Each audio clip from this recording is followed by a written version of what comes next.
Hey guys! Here comes the most awkward part, yung mag-hayak sa camera. Andito lang naman ako para ikwento sa inyo yung laser teeth whitening experience ko. So, bago ang lahat, syempre papakita ko muna yung ngipin ko. So, ito na yung ngipin ko.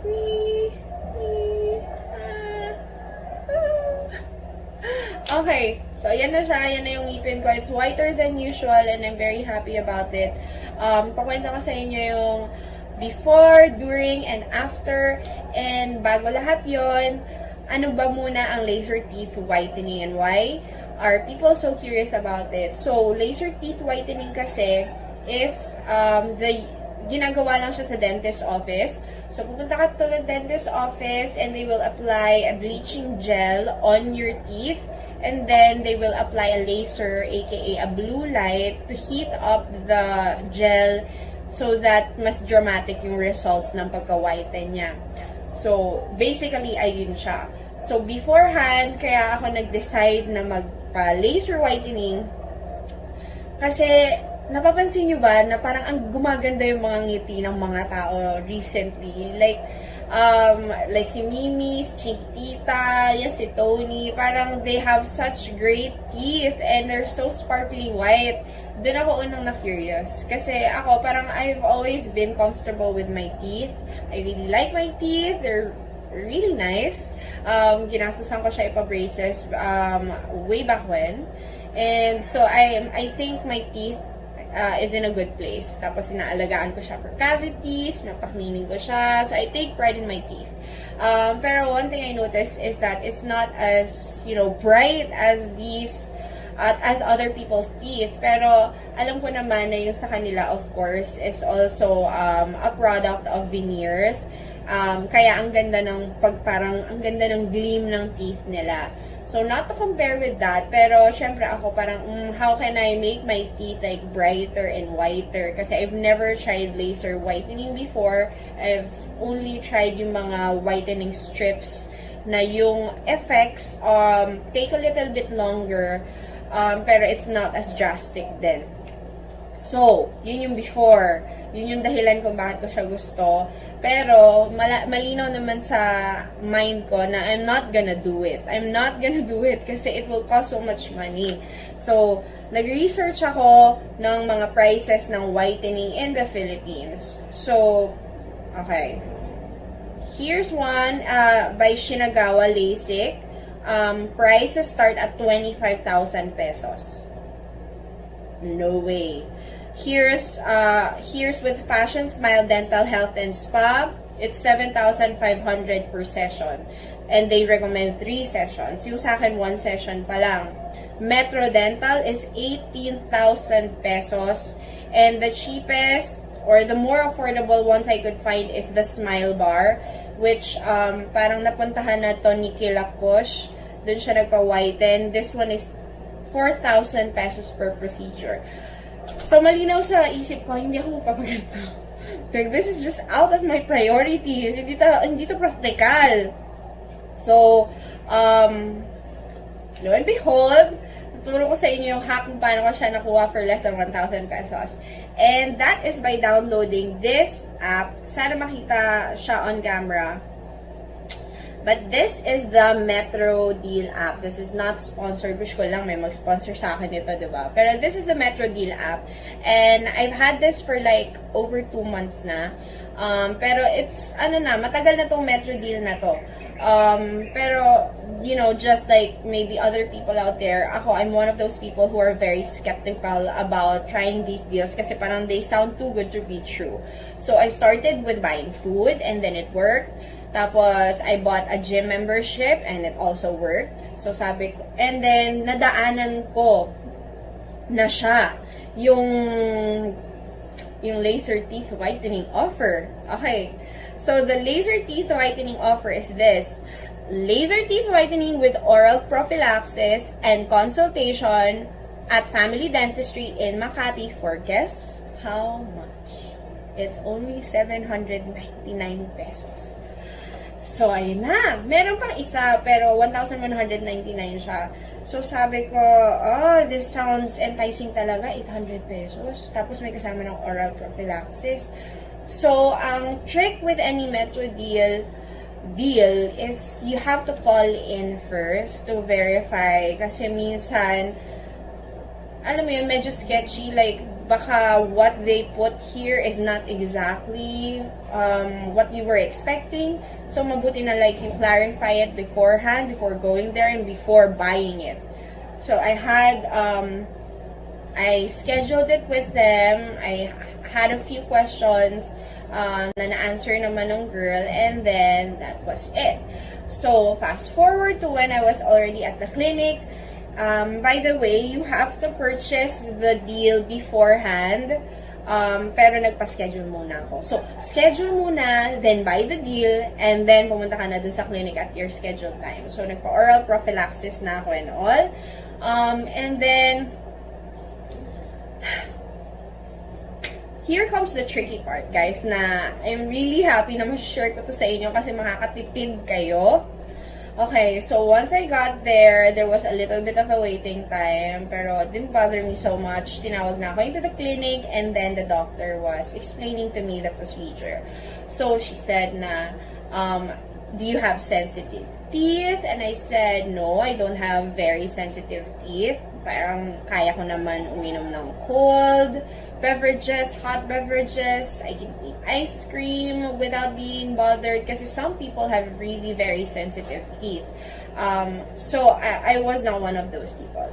So she was explaining na, okay, we're gonna do the oral prophylaxis first, which I'm very happy about.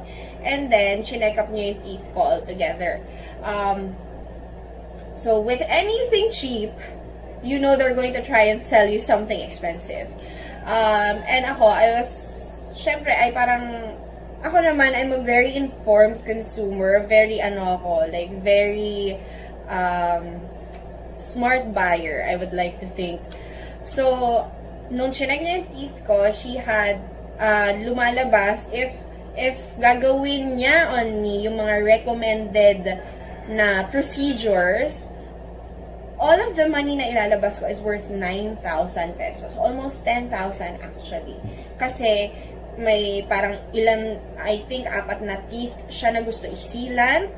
And then meron akong 3 cavities. So ako, ang priority ko was really the cavities. Ang tip ko sa inyo guys, once they parang try to sell you these procedures, weigh your options. If you have a dentist where you can get it cheaper, then do so. And if it's not really a priority for you at the time, especially financially, it's not, and alam mo yun, you're not capable of paying that much at that time, then you can just politely say no. Talagang put your foot down. They're not very adamant. Hindi naman nila ikaw pipilitin talagang to get these. Pero, they're going to say things like, kasi pag hindi natin tinanggal yung cavities mo, mangingilo ka, it's gonna be a more difficult procedure for you, it's gonna be harder for you para tiisin yung pangingilo, yung sensitivity ng teeth mo. So we really advise that you have to clear out the cavities and you have to seal all your teeth kasi ganito, ganyan. So ako naman, being a first time na laser teeth whitening customer, I was thinking, mahina yung tolerance ko sa pain. Especially pag sa pangingilo. Pag teeth, ang sakit kasi parang ang sakit sa ulo. So, in short, nabentahan niya ako ng pasta, which is to get rid of my cavities. What was 3 became 4 cavities daw kasi 2 daw yung surface, whatever. So yes, I availed those offers simply because I don't really have a family dentist anyway, and the price for her pasta is 560 pesos, and according to a friend, medyo SRP price na yon. So, okay, I'm fine with that. So, naglabas ako ng 2,240 pesos for 4 cavities that I had done. Bukod pa dun sa 799 pesos na binayaran ko for the oral prophylaxis and laser whitening. Okay? So, yun yung tip ko sa inyo, guys. If bibentahan kayo ng something and medyo parang ano kayo, like, kino-corner kayo ng konti, ay, hindi kasi mangingilo kasi yung ngipin mo, blah, blah, blah. Pag hindi natin ito ginawa. Pero it's up to you, it's your option. You can stop the laser teeth whitening anytime, or if you want to have these recommendations done with your dentist, then you can come back for the laser teeth whitening. May ganun naman. They're not rude about it. They do give you a choice. Pero they kind of parang tell you these things na medyo matatakot ka ng konti. So, be prepared for that. And anyway, kaya nga kinikwento ko sa inyo so that you're prepared. So, fast forward, ginawa na sa akin yung laser teeth whitening. May nilagay na parang mouth guard on my mouth, exposing all of my teeth. And it was not a comfortable experience. Nangingilo kasi talaga siya. Tapos, balang gagawin nila is 3 10-minute laser procedures. So, parang after each laser procedure na 10 minutes, pupunasan ulit nila yung ngipin mo nung gel, whitening gel, and then 10 minutes ulit, and then punas ng whitening gel, and then 10 minutes ulit. I promise you, even on the first pahid pa lang ng whitening gel, it was already annoying me. Lalo na pag kumapit siya sa gums mo, ang hapde. Parang niluluto yung gums mo. And actually, after, parang lumobo yung gums ko. Yung part lang ng gums ko na nalagyan nung gel. It was very uncomfortable talaga. Tapos, throughout the time, yung 10 minutes na yun, the sensitivity gets worse and worse. Hindi ko kayo tinatakot. I just want you to be informed na ito talaga yung mangyayari. So, the first time, medyo okay pa. Tolerable. The second one, bigla ka na lang may mafe-feel na shooting pain sa ngipin mo na para kang kinuryente. Like, nakahiga ako doon. It was very comfortable. Magbibigay pa sila ng neck pillow sa'yo. So, naka-recline ka. It was very, very comfortable. Pero, habang nandun ka na doon sa laser, bigla na lang mapapaganon ka. Tapos parang, syempre, yung instinct mo, lalayo ka dun sa laser kasi yun yung nagko-cause ng pain. Ay, promise, dun sa second 10 minutes, parang gusto ko na give up. Pero, syempre para sulit, pinaabot ko siya dun sa last 10 minutes. And, before they revealed yung final product ng teeth ko, and it was whiter. It was actually, let me tell you guys how many shades whiter. It was 5 shades lighter. I used to be an A2, and now I'm an A1.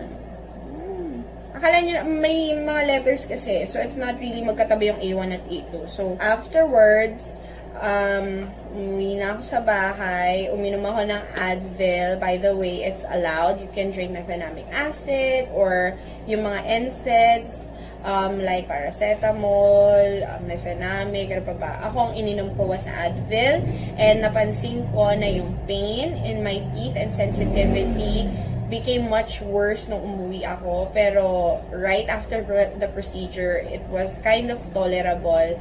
Pero guys, mahanginan, malawayan, mabasa ng tubig or anything, kahit mag-inhale ka lang from your mouth, para kang kinukuryente sa ngipin mo. It was not a good experience. Pero ano naman siya, sinasabi nga nila is ganda. And for me naman kasi mahina yung tolerance ko sa pain. So, after that, yun na, when I got home, talagang I curled up in bed and natulog ako. Kasi even in my sleep, masakit siya. Even in my sleep, it was uncomfortable. And umiinom ako ng water na preferably yung hindi malamig through a straw. Kasi gusto ko dumiretso na lang siya sa throat ko. Like, huwag na siyang dumaan sa ngipin.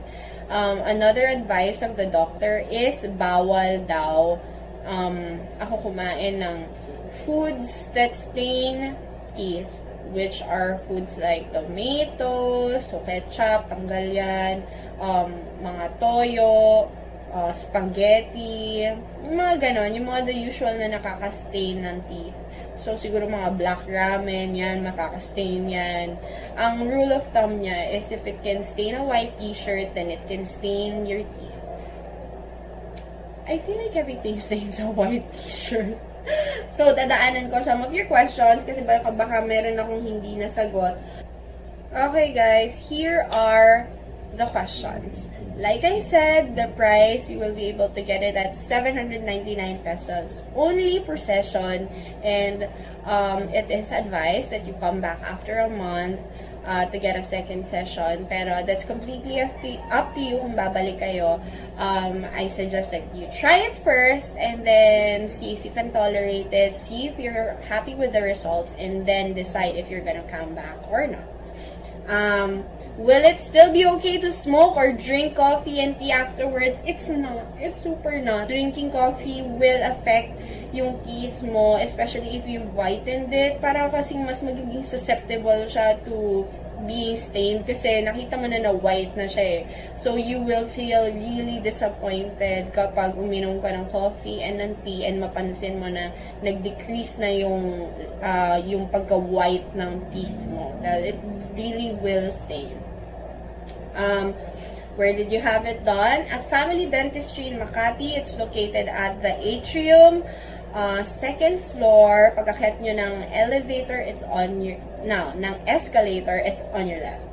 How much? And do you think it's worth it? Yes, I think it's worth it. Especially, kahit na it was a painful experience for me, to have it done, and at least alam ko na okay, this is the kind of pain I'm going to expect the next time, or at least meron na akong parang borderline or basis to make my future decisions if I'm gonna have to do it again or not, if I'm going to want to do it again or not. Beshaw. Metro Deal app, i-download nyo. Super sulit. I'll try to avail more services, kasi kukwento ko ulit sa inyo. How much? Alam mo, Filipino nga talaga tayo. Kasi ako din, nung naghahanap ako ng laser teeth whitening, ang una kong hinanap, magkano ba to? And nung nalaman ko mahal, okay, hindi to para sa akin. Pero ngayon na alam nyo na 800 lang siya, matatry nyo na for yourselves. Oh, yung sweet ni Alisa. Soon, ate, pag naging dentist na ako, sana maging patient kita. Yay! Babalikan kita dyan, sana. One session only. Yes, this was one session lang. Hindi pa ako convinced na kailangan ko ng second session kasi I think it's wide enough. I think it's okay naman. Pain is really an issue for me. It's money and pain. Is it effective? Yes, it's very effective and very dramatic and immediate yung results. So, minsan kasi when we have treatments, diba, like, kunwari facial tayo ng mukha, they're gonna say na kailangan mini-maintain mo to para makita mo yung results that you want. For this one, makukuha mo na agad yung results very immediately. So, I think for the price of 800, very worth it siya. It's really gonna amp up your confidence level. How does it feel during and after? It was uncomfortable during, and it was painful after. Pero on a scale of 1 to 10, I would say na yung pain niya is like a 4 or 5 after, and during it was a 2 or 3. Ayan. Siya din daw nagpa-teeth whitening pero nakalimutan niya kung kailan ulit pwede. After a month, pwede na ulit. And kung meron daw ba akong before and after, yes! Wala. Sorry, hindi ko naman kasi alam na magiging interesado kayo. So ako, buo sa isipan ko na parang, okay, this is just for me. So no need na mag-before and after kasi nakita ko naman yung results.